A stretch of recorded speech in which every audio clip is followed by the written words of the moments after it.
አደይ ወይ ማን ጥያቄ ልጠይቅሽ ነው። እሺ እስቲ ባዘንሽ በደስታሽ የት ማሳለፍ ትወጃለሽ? ቤተክርስቲያን። ሁለቱንም? ባዘንሽ ቤተክርስቲያን። እሺ በደስታሽም ቤተክርስቲያን። ሌላ ሁለተኛ አማራጭ? ሁለቱም ሲሆን ደግሞ ከእናቴ ጋር ብሆን ደስ ይለኛል። እናቴ አጠገቤ ስትሆን ሁሉም ነገር ይቀላል። እድሜና ጤና ይስጥልሽ። አሜን።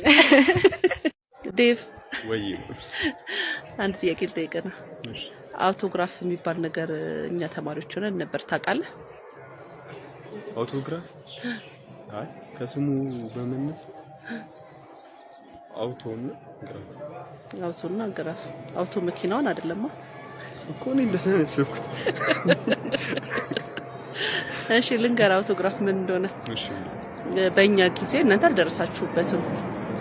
8ኛ ሚኒስትሪ ልንፈተን ሲሆን ከጓደኞቻችን ጋር ስንለያይ የምንሞላው የሚያስደስተንን ነገር፣ የሚያስከፋንን ነገር፣ የምናደንቀውን ነገር የምንሞላበት ደብተር ነው። 8ኛ ክፍል ብቻ ሳይሆን 10ኛም 12ኛም ሞልተን የተቀመጠ አለ እና እንደዛ ነው። እወቁ እሺ። የእናቶቻችሁ ቴክኖሎጂ ለሊ እስቲ በህይወትሽ ምንድን ነው የሚያስፈራሽ? በህይወት የሚያስፈራኝ የምወዳቸውን ሰዎች ማጣት። ይሄ ቆንጆ ዳይመንድ ወይ በህይወት እስቲ ምን ያስፈራሃል? እኔ የምፈራው ከእግዚአብሔር ጋር ነው። በህይወትሽ ምን ያስፈራሻል? እስቲ ሰው ማስከፋት። እሺ አሁን ደግሞ እስቲ ምንድን ነው የሚያስደስት? በህይወት ምን ብታደርግ ደስተኛ ትሆናለህ? እሺ በህይወቴ የሚያስደስተኝ ነገር ክርስቶስን ማወቅ በህይወቴ ደስ ይለኛል፣ ያስደስተኛል።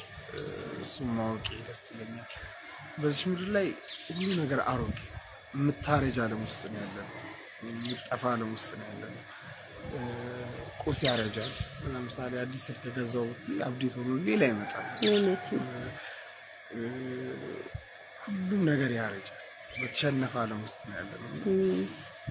ለኔ 5 ደቂቃ ስንበረከክ ሙሉ ደስታ፣ ያንን ደስታ የትም አላገኝም እና መንፈሳዊ ህይወቴ ያስደስተኛል። በበረታ ከዚህ በላይ ብጎብዝ፣ ጎበዝ አይደለሁም፣ ጠንካራ አይደለሁም። ብጎብዝና በበረታ ያ ነገር ያስደስተኛል። እግዚአብሔር ያበርታ፣ እግዚአብሔር በቤቱ ያጽና። ደስ የሚል ነገር ነው የነገርከኝ። ቴኑ ወይ ማሚዬ እንዴት ነሽ? እግዚአብሔር ይመስገን። አንድ ጥያቄ ልጠይቅሽ ነው። እሺ እስቲ ሰው ከመኖር ምን ያተርፋል? ሰው ከመኖር አላማው ማለት ኢየሱስ ክርስቶስን ነው። አላማ አድርጌ ብኖረው አምላኬን ነው የማሳልፈው፣ አምላኬን ነው የማሳይበት ብዬ አስባለሁ። ስለዚህ መኖራችን ያው አምላካችንን ብለን ነው የምናተርፈው፣ አምላካችንን ብቻ ነው። አመሰግናለሁ። እሺ ማሚዬ። ኪንጎ እስቲ በህይወትስ ደስ የሚል ነገር ምንድን ነው? የሚያስደስት ነገር? የሚያስደስተኝ ነገር ቤተሰቦችን ደስተኛ ነው። በእኔ ሲደሰቱ ደስ ይለኛል። እሰይ እግዚአብሔር ሐሳብን። ባቡሬ እንዴት ነህ? ጥያቄ ልጠይቅህ ነበር። በምድር ላይ ስኖር ምንም ነገር እንኳን ባይኖረኝ ይሄ ነገር ስላለኝ ደስተኛ ነኝ ብለህ የምታስበው አንድ ነገር ጥቀስልኝ። ኦቪስ ማሚ ነች እናቴ ስላለች በጣም ደስተኛ ነኝ። ወይ ደስ ሲል። ለእናትህ ረጅም እድሜ ከጤና ጋር እግዚአብሔር ይስጥልን። አመሰግናለሁ። ቤዚዬ ወይ የክሮአችን ቆንጆ ማን ነው? የክሮአችን ቆንጆ ከሴት ነው ከወንድ? ከሁለቱም ማለት አንድ ሰው መርጦ ከሁለቱም?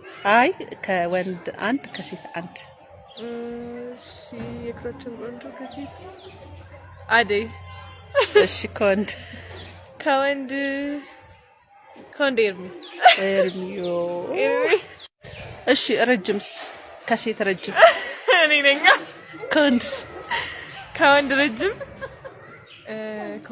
ማለት ነው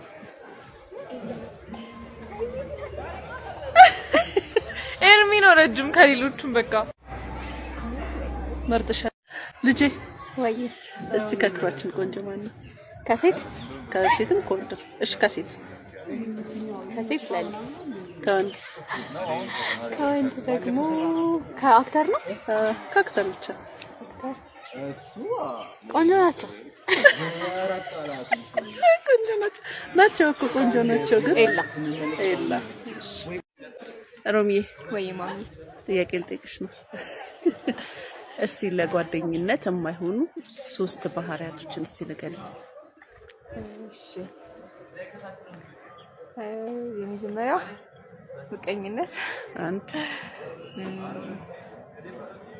ቅናት፣ 2 ሶስተኛ ምቀኝነትና ቅናት በነገራችን ላይ አንድ አይነት ናቸው። አዎ እሺ 2 ቁጥር ልልሻለሁ ችግር የለም። ሶስተኛ ያው እርስ በርስ በጎ አለመተሳሰብ። ስለዚህ ጓደኛ ለመሆን ወይም ደግሞ ካንቺ ጋር አብሮ ለመሄድ ደግ ሰው የማይቀና ተንኮል የማያስብ ምናምን መሆን አለበት። ስለዚህ እኛም ደግሞ እንደዛ ሆነን መገኘት አለብን ማለት ነው። አመሰግንሻለሁ አይኔ ቆንጆ። ቅምጥልዬ እንዴት ነሽ? ጥያቄ ልጠይቅሽ ነበረ። ሰው ከመኖር ምን ያተርፋል? ሰው ከመኖር ምን ያተርፋል? ምን እናተርፋለን? ሰው ከመኖር በህይወት ሲኖር ሰው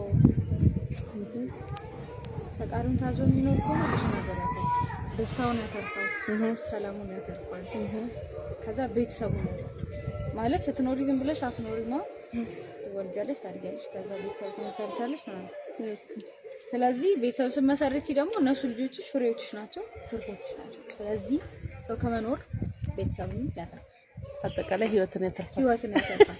ቴንክ ዩ አመሰግንሻለሁ። እሺ እኔ እወድሻለሁ። እኔም ውድድ አደርግሻለሁ። ልሳምሽ በእናትሽ። እርታዬ ወይ ማሚ እንዴት ነሽ? አለሁልሽ። ደህና ነሽ? ደህና ነኝ። ጥያቄ ልጠይቅሽ ነው።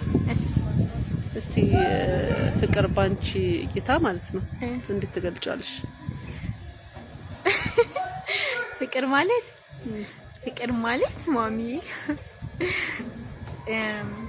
ለምትወጁ ሰው መኖር፣ ለምታፈቅሪ ሰው ማፍቀርን አይደለም የጠየቅኩሽ የኔ ልጅ። ፍቅር አሁን ለምሳሌ የቤተሰብ ፍቅር አለ፣ የወንድም አለ፣ የእህት አለ እኮ። ለምትወጁ ሰው መኖር በማፍቀር ደረጃ ሲሆን ለምታፈቅሪ ሰው መኖር በመውደድ ደረጃ፣ በፋሚሊ ደረጃ ምናምን ሲሆን ደግሞ ለምትወጁ ሰው መኖር። እኔ እንጃ ምን ማለት ነው እኮ እንደሱ ነው የሚባለው። ለእናት ሲመለስ እንደዛ